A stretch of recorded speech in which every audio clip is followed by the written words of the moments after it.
All right, welcome back, everyone. We've got 2 days left, including today. So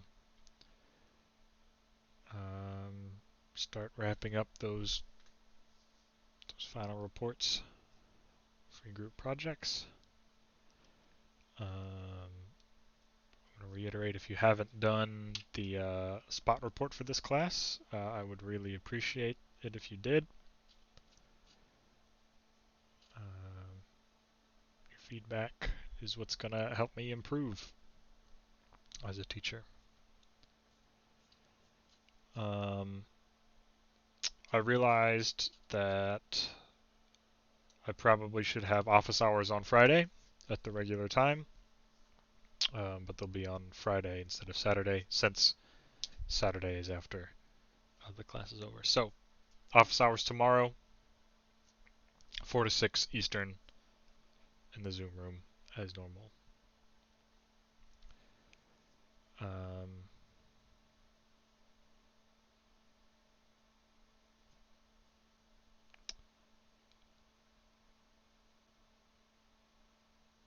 I think that's it on the announcement side. Yes, homework 7 is supposed to be short and easy. I decided I would rather have you guys focus on other things, but I still wanted one more assignment, so hope that assuages some fears. Um,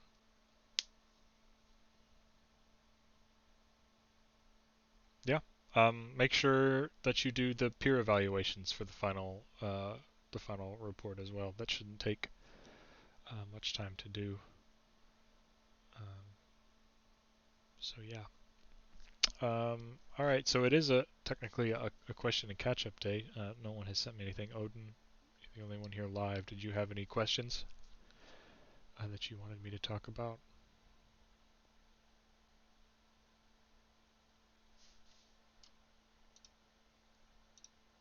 Not particularly. All right. Well, then I'll do a little. I'll do a lecture about cutting planes. So we haven't done that yet. And I think it's important for you to understand one of the other big ways to deal with integer programs. So here we go. This is the same integer program that we talked about yesterday. We did branch and bound on it. I've written it up here in Mathematica for us to see. And we're gonna try another technique. And honestly, I'm not sure how long it will take us because I haven't planned it out. So the book presents two different techniques for dealing with integer programs: branch and bound, which we talked about yesterday, and cutting planes, which is what we're going to talk about here today. Um, in reality, most solvers use what's called a branch and cut method, which is a combination of the two things. Um, they'll branch, like we did yesterday for branch and bound. They'll branch, then bound, then they'll add a cut to the um, uh, to the LP relaxation. And here's what I mean by a cut. So here we have an IP. The integer points here are the true feasible region, but we have it here embedded in its linear relaxation. And we have this green dot, which is probably not quite visible. Let me change that for us.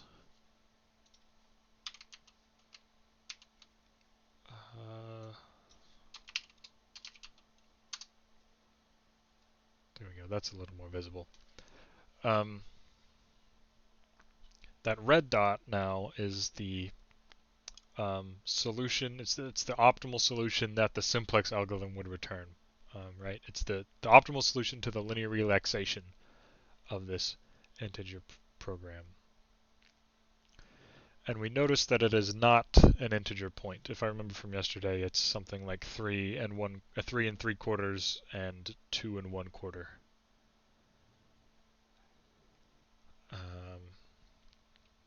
So that's not an integer solution, which is bad.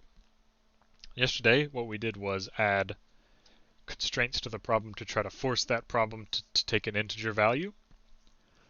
And that worked. It took a little bit of effort, but it worked. Today, we're going to add a cut to this problem. In other words, we're going to add a new constraint to this problem to try to wiggle our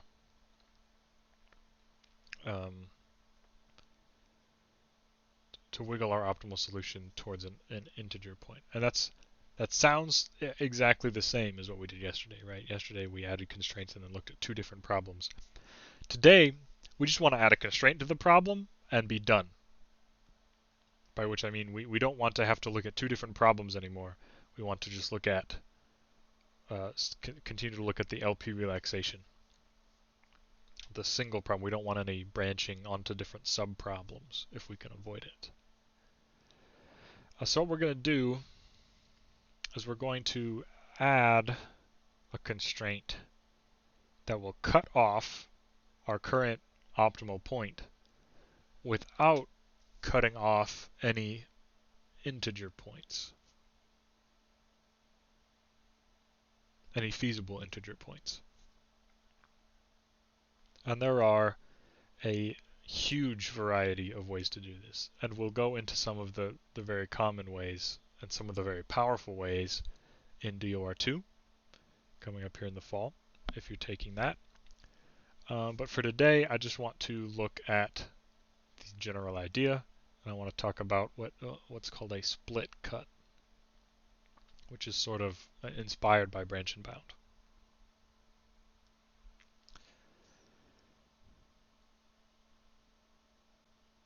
So let me get the drawing tools out here.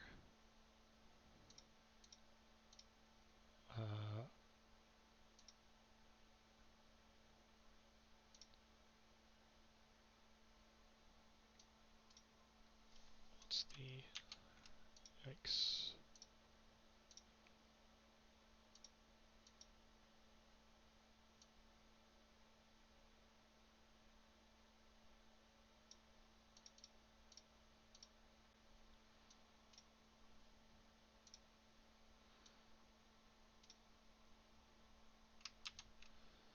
Make that bigger. 1.5. So we're going to start by doing something very similar to what we did for branch and bound. Going to add, we're going to think about these two inequalities.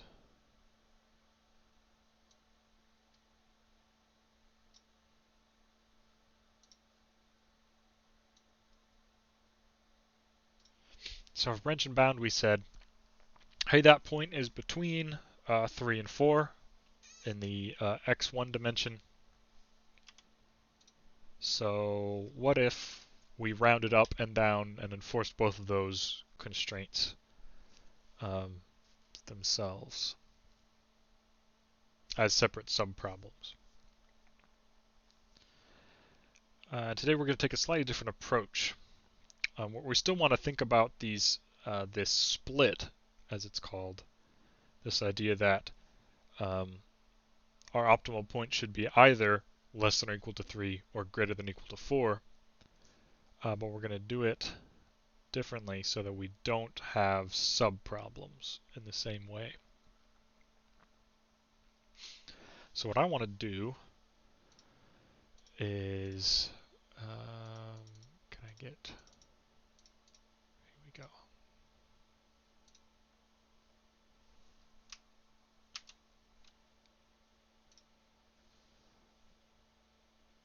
Yeah, I want to find the, oh, that's not, I didn't think that's how that worked.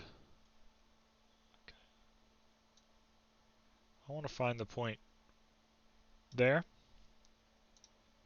and the point there, where these new splits intersect our original constraints. To do that, I'm just going to solve. And obviously I can see graphically that this one happens to be 3, 3.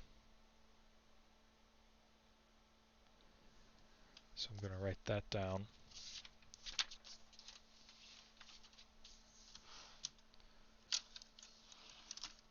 Where'd my pen go? She is gone. What a travesty.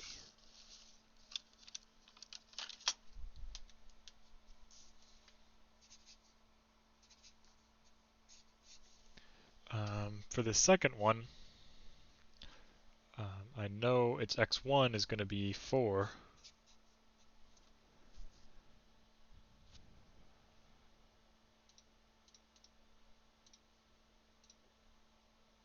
So this one is 3, 3.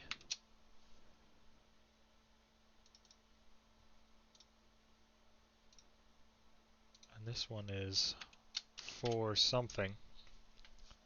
So I'm just going to quickly solve, come up here and solve. That is the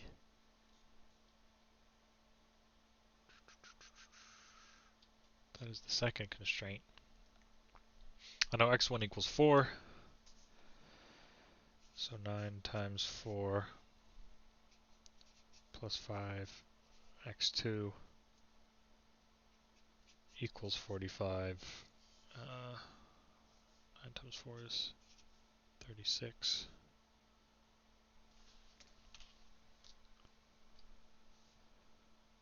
So x2 is 45 minus 36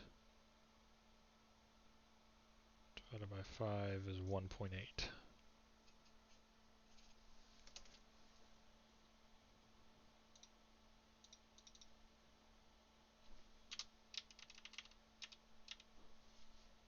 Ay, ay, ay.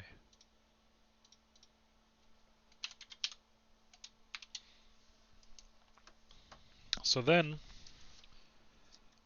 I want to find the line, or the hyperplane, if you're in several dimensions, that passes exactly through both of those points. Whoop.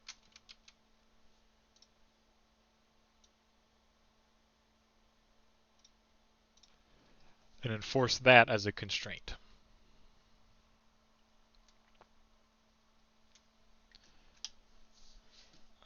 So that is, let's see, what's the gradient of that?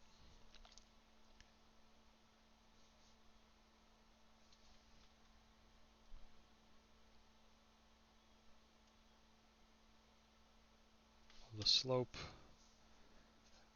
x2 is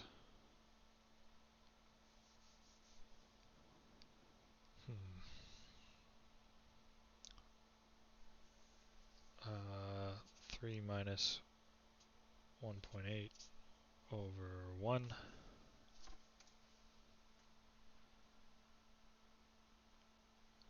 It's 1.2.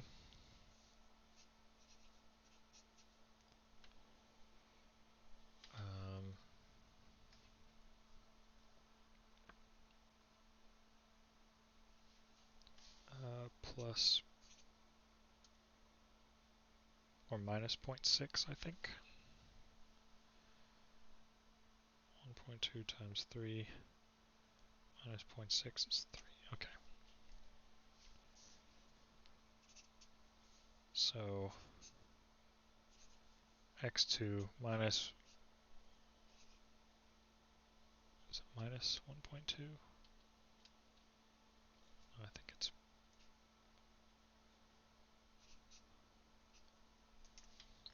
so let's try this. 1.2 x1 plus x2 less than or equal to 3, 3,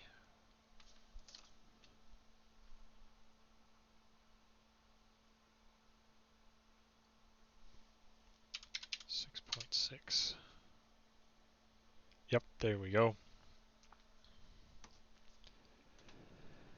And that is our new constraint.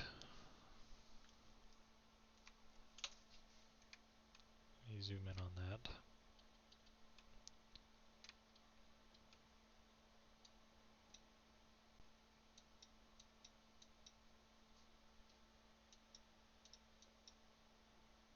We can see that it cut off our original continuous relaxation solution, or continuous solution, and it didn't cut out any of the integer feasible points, which is good. And so now all I did was I ran the LP, I ran the simplex method on that, on this new LP with this new constraint on it. And it changed our optimal solution.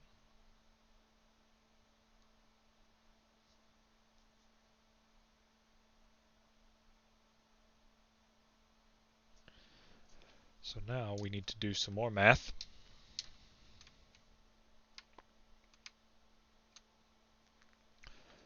We're going to we're going to think about this new split. So what I just added is called a split cut. It's a new constraint that we come up with by thinking about a split, or a branch that we could make in the branch and bound tree. But we're just going to think about it as adding a new constraint to the problem, a single new constraint,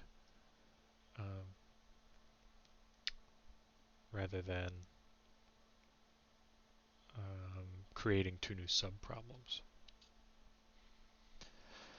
So now we're still not at an integer point. So now we're going to have to think about a new cut, or a new split.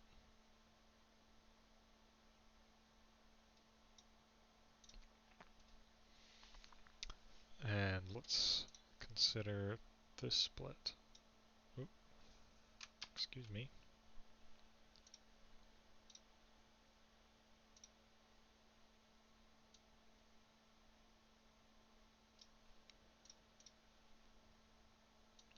So I think these are the same sort of splits that we looked at yesterday in the branch and bound tree. But we're using them to add cuts to the problem. Here's the problem. Actually, that split is not going to give us anything, is it?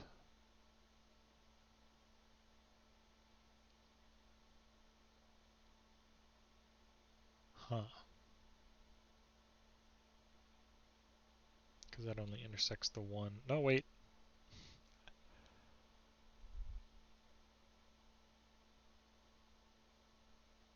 Yeah, it's fine, because we do have to think about that split cut, that third constraint that we added in the last iteration.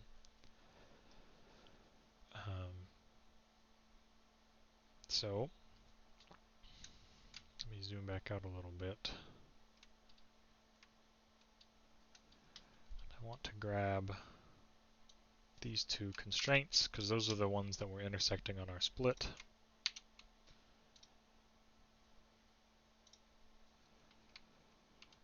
And I want to solve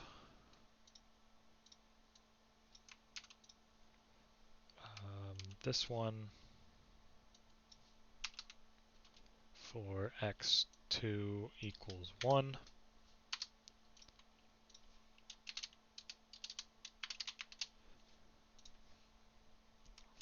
x1. And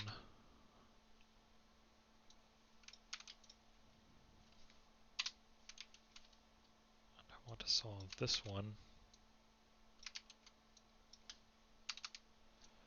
for x2 equals 2 at x1. Alright, so we end up with the points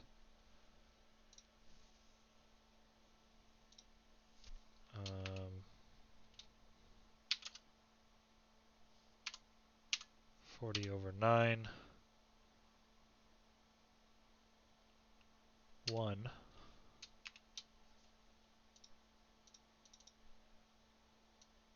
That one is down here at this intersection. And over here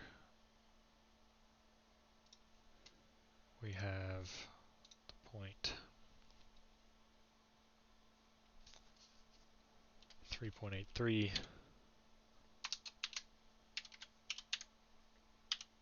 2. And now we need the constraint that passes through those 2 points. So I have x2 equals negative of the slope. The rise is 1. The run is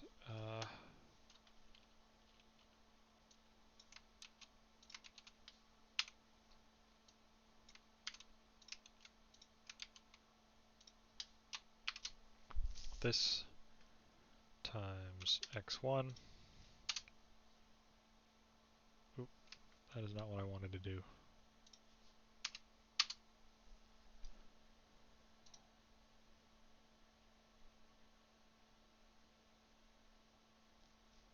I'm going to real quickly need to quit the kernel because that is a fatal mistake, what I just did.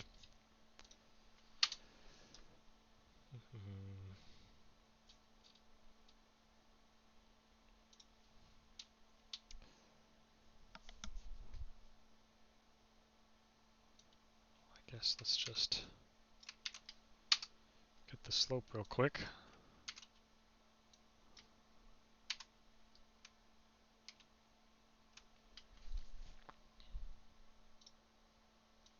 So we have x1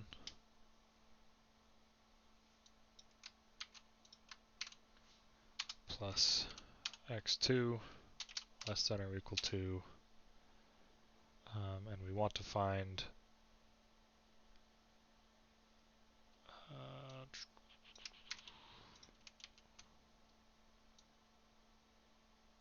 one is 40 divided by 9 and 1.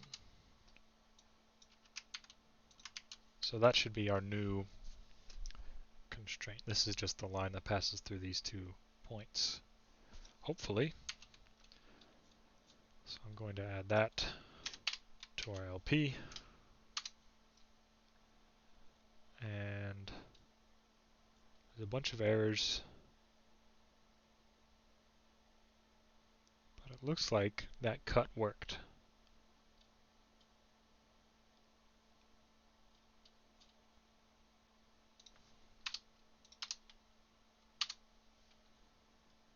I think the LP solver is not happy with this constraint. It might be irrational.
trying to see what the problem is here.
Anyway,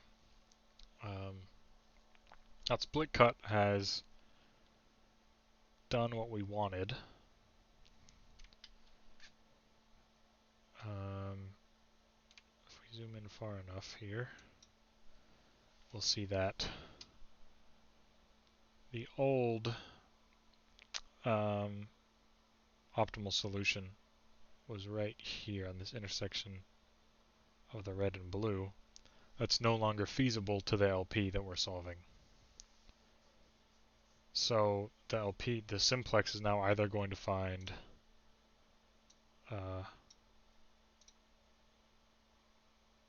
this point or this extreme point. Both of these are extreme points.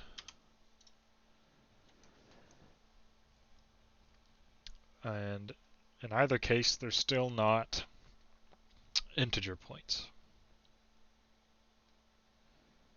So we're going to have to continue to add cuts. And I don't want to get any deeper into this because it's already getting pretty sloppy. But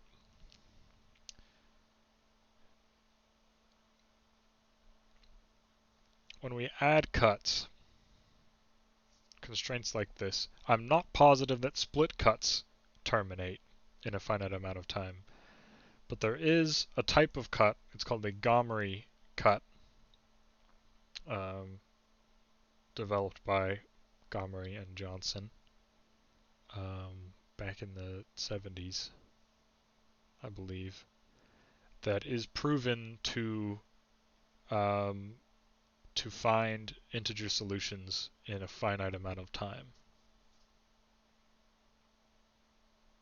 just by adding new constraints to the problem, similar to what we've done here. And in fact, they are the Gomery cuts are a more sophisticated version of split cuts. But they are proven to, in a finite amount of iterations, to get you an integer solution, which is very, very neat.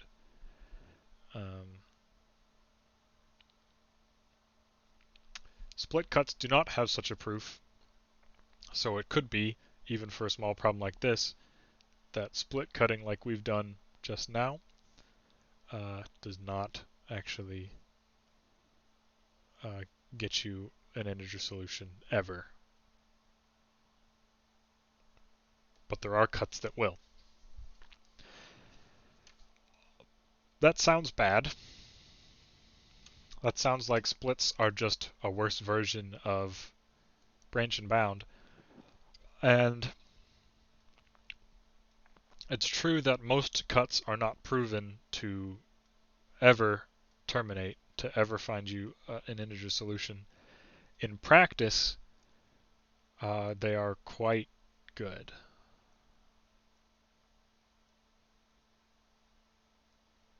They run very quickly. They're fast to compute. They don't have this problem of having to keep track of a potentially enormous branch and bound tree. In practice, cuts are very, good, and especially when you combine them with branching and bound into what's called a branch and cut scheme.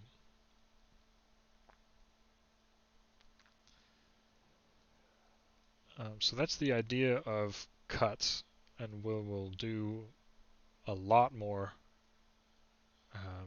cutting plane stuff in DOR2 in the fall, with much more sophisticated cuts, better examples that don't dissolve into tiny little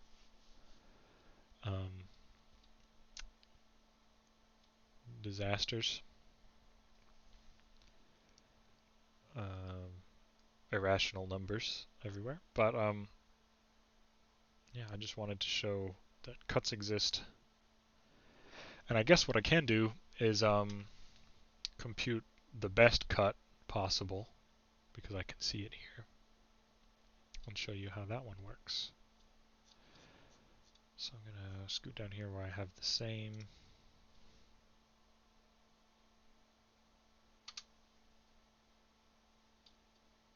Oh, that's the problem.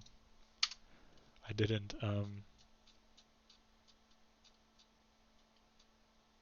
define the problem. There we go. Okay.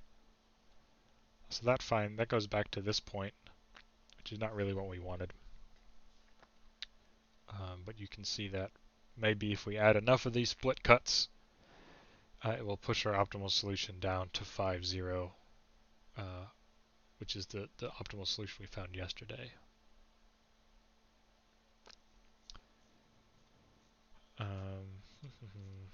So down here, what if I add the cut?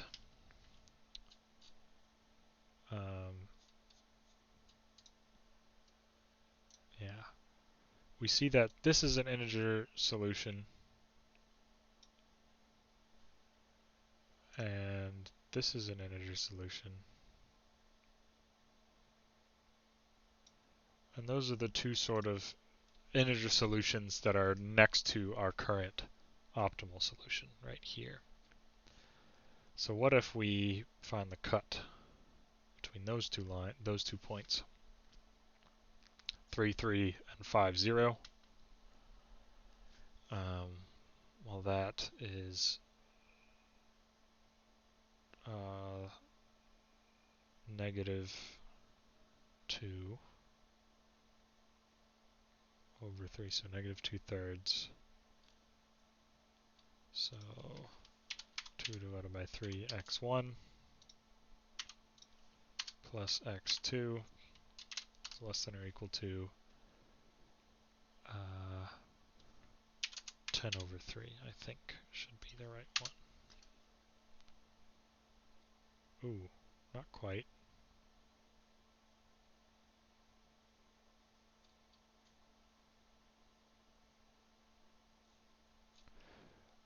It's 3/2, maybe, which would be 15/2. That's the one we want.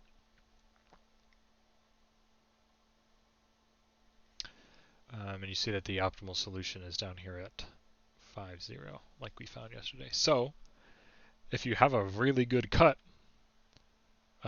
you can, in fact, find what's called the convex hull of the integer feasible region, which will give you an integer solution.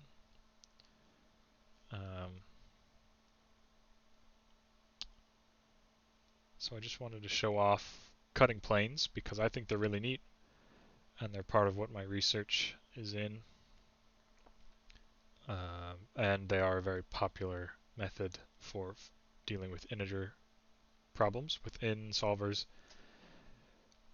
All the really good cuts are already built into things like Pulp and Gurobi and Excel Solver. So you don't have to worry too much about knowing these cuts. So I'm not going to, I don't think the book even gave real theoretical examples of some of these cuts. Let me just make sure. Yeah.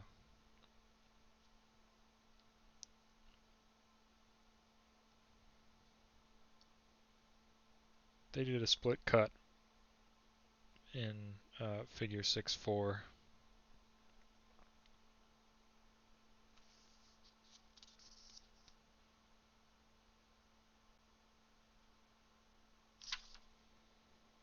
So, yeah.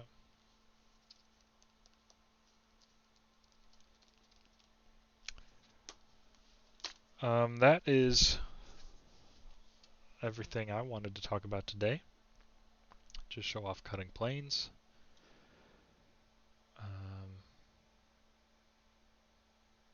So I will stick around for a little bit in case anyone has any questions, but you guys are free to go.